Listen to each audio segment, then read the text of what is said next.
चष्म्याची अडचण आता होऊ देऊ नका. नंदादीप नेत्रालयात या आणि तुमच्या चष्म्यापासून मिळवा कायमची मुक्ती. कारण आता चष्मा घालवण्याची लासिक शस्त्रक्रिया फक्त 32,999 रुपयात. शिवाय 5,000 रुपयांपर्यंतचे लासिक स्क्रीनिंग अगदी मोफत. ऑफर मर्यादित कालावधीसाठी. तर वाट कसली बघताय, आजच कॉल करा 92-2000-1000. नंदादीप नेत्रालय, न्यू शाहूपुरी, कोल्हापूर. दृष्टी म्हणजे नंदादीप. अध्यक्ष महोदय, नागपूरला मुख्यमंत्र्यांचं होम ग्राउंड, मग काय बोललं तर ते नागपूर बदनाम होतं असं परत सुरू होतं. पण अध्यक्ष महोदय, फक्त 500 रुपयासाठी 9 पोलिसांना निलंबित करण्याची पाळी आली. 500 रुपयाच्या ऑनलाईन गेमिंग फसवणुकीची तक्रार नागपूर पोलिसांकडे येते. वरिष्ठांच्या परवानगीशिवाय 2 पथकं तातडीने पुणे आणि मुंबईला रवाना होतात. पुण्यात गेलेल्या पथकाला अचानक चुकून 250 कोटीचं क्रिकेट बेटिंगचं रॅकेट हातात येतं. मुख्य बुकी पोलिसांच्या हाती लागतो.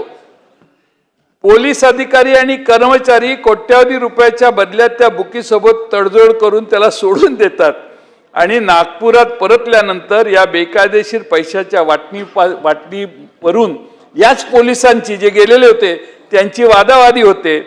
हा गैरप्रकार पोलीस आयुक्तांना कळतो आणि मग पोलीस आयुक्त 9 पोलीस कर्मचाऱ्यांना तातडीनं निलंबित करतात 500 रुपयासाठी. अध्यक्ष महोदय, आणि म्हणून अध्यक्ष महोदय, या अशा अनेक गोष्टी आहेत की ज्यामध्ये सरकारला या सगळ्या गोष्टी गांभीर्याने घेण्याची गरज आहे. माझी माननीय मुख्यमंत्री महोदयांना विनंती आहे की या गुन्ह्यात सहभागी असलेल्या पोलिसांवर तात्काळ कारवाई करायला पाहिजे. पण आता कुंपणच शेत खाते असं आता लोक म्हणायला लागलेत. लोकांचा पोलिसांच्यावरचा विश्वास अत्यंत कमी झालेला आहे. पोलीस स्टेशनला गेल्यावर केस घेत नाहीत, सेटल करायचा स्वतःच प्रयत्न करतात. इतके मी स्वतः फोटो पाठवले, टेबलवर पत्ते 3 पत्ती खेळायचं चालू आहे, तिथले फोटो पाठवले. पोलिसांनी तिथं जाऊन त्यांचं सगळं बाजूला केलं आणि फोटो काढून मला उलटे पाठवले. तिथं काहीच नाही साहेब, फोटो तिथलेच निघालेले आहेत, तिथून काढून आणलेले आहेत, आमच्या माणसांनी आणलेले आहेत. पण पोलिसांना ह्या सगळ्या हप्तेखोरीतून वाचवण्याचं काम देवेंद्र फडणवीस यांनी करायला पाहिजे. राज्याच्या गृहमंत्र्यांनी केलं पाहिजे. सगळीकडे हप्तेखोरी चालू आहे. अध्यक्ष महोदय, आता सातारा जिल्हा परिषदेची घटना, इथं मकरंद आबा आहेत, दुसरे शंभूराजे तर आता यायचंच कमी झालेत. पण अध्यक्ष महोदय, या दोघांना पोलिसांनी उचलून बाजूला केलं. यांना पालकमंत्री ते शंभूराजे आहेत, त्यांना पण उचलून बाजूला केलं. तरी खुर्चीसाठी खाली माना घालून सरकारमध्ये तुम्ही बसलेला आहात. एवढं मला काय अपेक्षित नव्हतं. शिवाजी महाराजांचा माना पाहिजे. आज ठीक आहे, मला काय त्याच्यावर बोलायचं नाही, तो तुमचा अंतर्गत प्रश्न आहे. पण अध्यक्ष महोदय, 2 सदस्यांना मतदान करून दिलं नाही. त्यांच्यावर 7 वर्षाच्या पेक्षा जास्त मोठा गुन्हा असेल तर अरेस्ट करू शकतो. त्यांच्यावर किरकोळ खोटे गुन्हे दाखल केले, हे सांगतायत खोटा गुन्हा आहे म्हणून, तरी देखील त्या दोघांना मतापासून वंचित करून जिल्हा परिषदेचा अध्यक्ष आपल्या मनासारखा करण्याचं काम अध्यक्ष महोदय झालं. अध्यक्ष महोदय, मंत्र्यांच्यावर हल्ले करणं, मंत्र्यांना धक्काबुक्की करणं, हे ते शंभूराजेंच्या हाताला लागलेलं, ते सारखा हात दाखवायचे मधल्या काळात. आता जरा बंद झाले, वरून जरा दम दिल्यावर बहुतेक हात खाली घेतलेला आहे.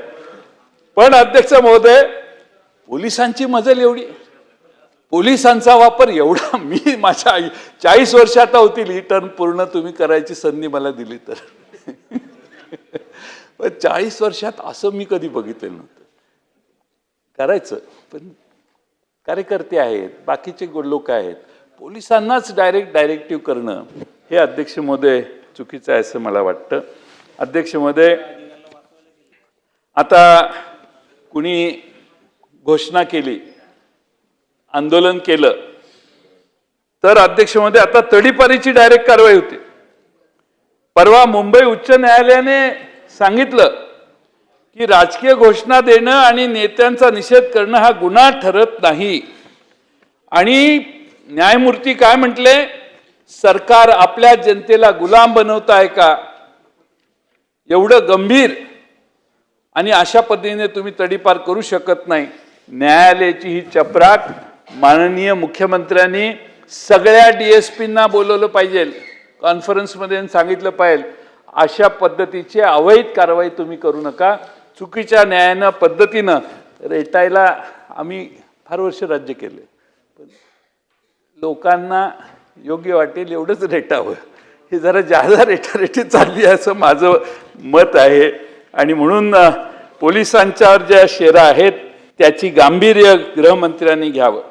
ताज्या घडामोडी पाहण्यासाठी माझा महाराष्ट्र न्यूजला आजच सबस्क्राईब करा.